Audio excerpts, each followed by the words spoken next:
ونصلي على رسوله الكريم أما بعد فأعوذ بالله من الشيطان الرجيم بسم الله الرحمن الرحيم إنا نحن نزلنا الذكر وإنا له لحافظون صدق الله العظيم.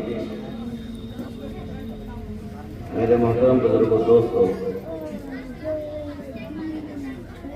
یہ خوبصورت سا مجمع اللہ اسے بہت قبول فرمائے، کیونکہ اس مجمع کی نسبت قرآن مقدس سے قرآن پاک جس طریقے سے اللہ رب العزت نے ساری کائنات میں بے نظیر بے مثال نازل فرمایا، ٹھیک اسی طریقے سے ہمارے اور آپ کے سینے میں اللہ نے اس قرآن کو جو محفوظ کروایا، ہمارے اور آپ کے آقا صلی اللہ علیہ وسلم نے اس قرآن مقدس کی ایسی محنت کی کہ صحابہ کرام کے سینوں میں پیوست ہوا، اور سینہ پسینہ آج ہمارے بچوں کے سینے میں ہے. انشاءاللہ قیامت تک یہ سینہ پسینہ چلتا رہے گا. دنیا میں حالات آئیں گے، پریشانیاں آئیں گی، مصیبتیں بڑھیں گی، لیکن یاد رکھیں اے ایمان والو، اللہ کا نظام ہے کہ اللہ کے نظام میں کوئی کمی بیشی، کوئی تغیر، کوئی تبدیلی نہیں آ سکتی. چنانچہ 1450 سال سے لے کر آج تک یہ دنیا شاہد ہے، گواہ ہے، آنکھوں سے دیکھ رہی ہے کہ جنہوں نے قرآن کو اپنے سینے سے لگایا، قرآن نے اس کے دونوں جہاں میں کامیابی عطا فرمائی. وہ صحابہ جسے بردو کہا کرتے تھے، اور صحابہ کی حالت ایسی تھی کہ نہ بولنے کا طریقہ، نہ کھانے پینے کا نظام، کچھ نہیں تھا، لیکن قرآن کی دولت جو اسے ملی اور انہوں نے قرآن کو اپنایا، اپنی زندگی قرآن کے مطابق گزاری، تو اللہ نے سب سے بڑی سرٹیفکیٹ رضی اللہ عنہ و رضوا عنہ کی دی. یہ ایسی مقدس جماعت ہے، اللہ سے تو سب راضی ہے، لیکن اللہ جس جماعت سے راضی ہے، جس کو کہا رضی اللہ عنہ و رضوا عنہ، کہ اللہ ان سے راضی ہے اور یہ اللہ سے راضی ہے، یہ واسطہ قرآن ہی تھا. میرے محترم، قرآن سے نسبت کا عالم یہ ہے کہ ہم سب کے گھر میں قرآن ہے. جب ہم قرآن کو سینے سے لگاتے ہیں تو سب سے پہلے قرآن کا وہ جزویدان کا کپڑا، چاہے وہ جتنا گھٹیا کپڑا ہو، لیکن وہ قرآن کا جزویدان بن گیا تو ہمارے سینے سے، ہمارے آنکھوں سے پہلے وہ کپڑا لگتا ہے، بعد میں وہ قرآن لگتا ہے. قرآن کی نسبت بڑی اونچی ہے میرے محترم، کیونکہ وقت نہیں ہے. خلاصہ کلام یہ ہے کہ اللہ کے 99 ناموں میں سے ایک نام اللہ تعالی الحافظ بھی ہے. بچے کا نام عبداللہ، عبدالرحمان، طلحہ، زبیر، نہ جانے ماں باپ نے کیا کیا رکھا،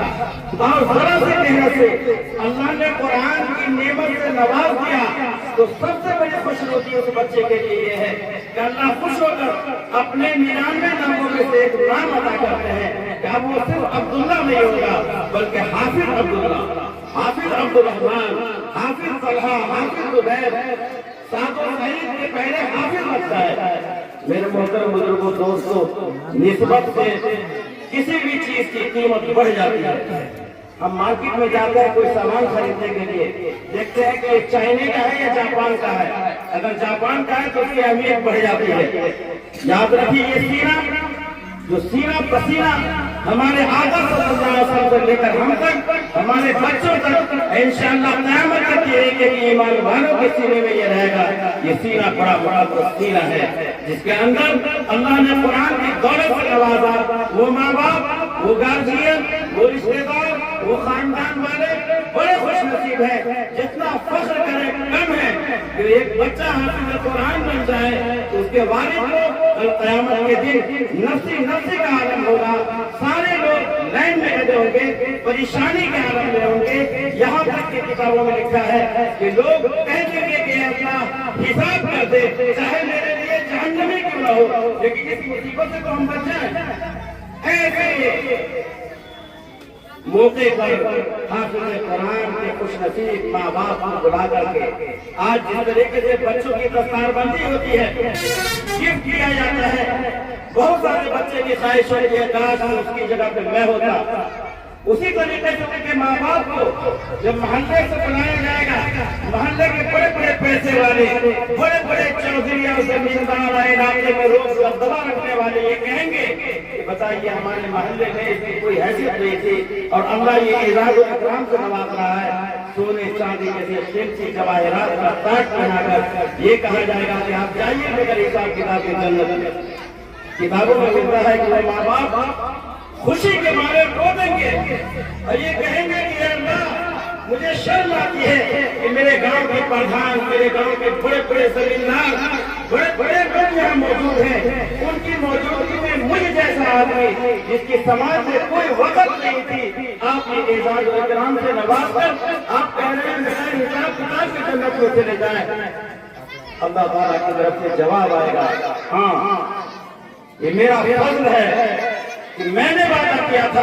کہ اِنَّا نَحْنُ نَزَّلْنَا الذِّكْرَ وَإِنَّا لَهُ لَحَافِظُونَ، کہ بے شک قرآن کو ہم نے نازل کیا ہے، حفاظت کی ذمہ داری میرے سر ہے۔ جس زمانے میں جس حالات میں پوری دنیا قرآن کے مخالف تھی، یہاں تک کہ ایمان والے بھی اپنے بچوں کو قرآن کے لیے فارغ نہیں کر پاتے تھے، اگر کوئی بچہ حفظ قرآن کرتا تو لوگ اس کو لام کام کرتے کہ دیکھو پیسے بچانے کے لیے اس کو ڈاکٹر انجینئر پروفیسر نہ بنا کر کے اس کو حفظ قرآن میں لگا دیا ہے تاکہ پیسے بچ جائیں۔ ایسے نازک دور میں، فتنے کے دور میں آپ نے اپنے بچوں کے سینے کو قرآن کی حفاظت کے لیے منتخب فرمایا۔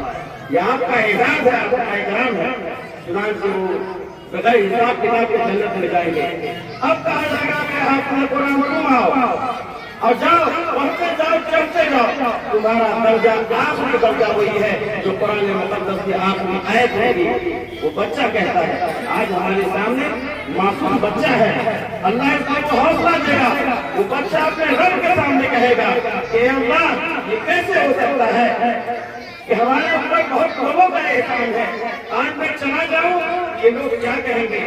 ایسے موقع سے اللہ تعالیٰ فرمائیں گے نہ، اپنے خاندان میں 10 ایسے لوگوں کو بلا کر کے لاؤ جس کے اوپر جہنم واجب ہو چکی ہوگی۔ اے قوم کے غیور نوجوانوں اور ذمہ داروں، غور کیجیے کہ اللہ تعالیٰ کہیں گے کہ ایسے لوگوں کو بلاؤ جس کے اوپر جہنم واجب ہو چکی ہوگی، اس کے حق میں ہم تمہاری شفاعت قبول فرمائیں گے۔ وہ بھاگا ہوا جائے گا، اپنے اعزاء اقربا رشتہ داروں کو تلاش کر کے لائے گا۔ اللہ تعالیٰ کہے گا کہ جاؤ تمہارے خاندان کا یہ بچہ چونکہ میرے قرآن کی حفاظت کیا ہے، میں خوش ہو کر تجھے معاف کرتا ہوں، جنت میں جاؤ۔ وہ 10 خاندان کے ایسے افراد جن کے اوپر جہنم واجب ہو چکی تھی، جہنم میں جانا طے ہو چکا تھا، اللہ اس کو جنت میں بھیج دیں گے۔ اب کہا جائے گا اب تو تم جاؤ، وہ بچہ کہے گا کہ اللہ یہ تو آپ کا وعدہ تھا، یہ آپ کا وعدہ تھا جو آپ نے کیا، اب ہمارے اوپر بہت سارے لوگوں کا احسان ہے۔ جب ہم پڑھنے جایا کرتے تھے تو کوئی ہمیں کپڑا دیا، کسی نے کتابیں دی، کسی نے کافی قلم دیا، کسی نے خوراک کا نظام بنایا، بہت سارے لوگوں کا احسان ہے۔ احسان فراموشی ہوگی کہ آپ کی رحمت وسیع ہے، آپ خوشی سے ہمیں نواز رہے ہیں، ایسے موقع سے ہر اس آدمی کے لیے آپ مغفرت کی ضمانت دیجیے۔ اب اللہ اور خوش ہوگا۔ کتابوں میں ملتا ہے کہ حافظ قرآن سے کہا جائے گا کہ جاؤ اس پورے مجمع میں جس کو پہچانتے ہو لے کر آؤ اور جنت میں لے کر جاؤ۔ کتنی بڑی خوشی ہوتی ہے میرے محترم ایک عام بچے کے لیے جو حافظ قرآن ہو، اگر وہ بچہ عالم بن گیا، اگر وہ بچہ قاضی اور مفتی بن گیا، پھر کتابوں میں ملتا ہے ایک نبی کے ساتھ جو امت کی تعداد ہوگی، اس عالم اور مفتی کے ساتھ کتنی بڑی تعداد امت کی ہوگی جو جنت میں جائیں گے۔ آج دنیا کی پالیسی اور دنیا کی جہالت کی بنیاد پر عالم اور اہل علم قرآن اور قاری قرآن کی جو ناقدری ہو رہی ہے، اللہ ہم سب کو معاف فرمائے۔